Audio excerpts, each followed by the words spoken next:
మనం ఏమిటో మనకు తెలుసు. ఆత్మవిశ్వాసం చాలా ముఖ్యం. ఆ విశ్వాసంతో నువ్వు ముందుకు దూసుకెడితే ప్రకేళికలన్ పగిలింపరం మికన్ అన్ని రకాల పజిల్స్ ప్రకేళికలన్నింటినీ ఛేదించుకుని మనం ముందుకు వెళ్ళగలం ఖచ్చితంగా. అటువంటి ధైర్యం రాష్ట్ర ప్రభుత్వాధినేతకి ఇప్పటికీ ఉంది.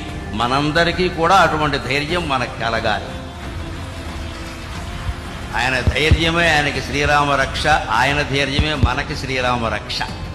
అందుకని వచ్చే సంవత్సరం విశ్వావసునామ సంవత్సరం ఆంధ్రప్రదేశ్ ప్రభుత్వానికి బాగా అవసరం. కాబట్టి నిజంగానే విశ్వావసు అంటే అన్ని రకాల బంగారము లోహాలు అన్నీ ఆంధ్రప్రదేశ్లోనే లభ్యమై భగవంతుడి దేవల్ల అన్ని రుణాలు తీరిపోయి వారు ఆశించినట్టే స్వర్ణాంధ్రప్రదేశ్గా రూపొందుతుంది అని స్వర్ణ భారత్ ట్రస్ట్ సాక్షిగా మనం భగవంతుడిని ప్రార్థన చేద్దాం.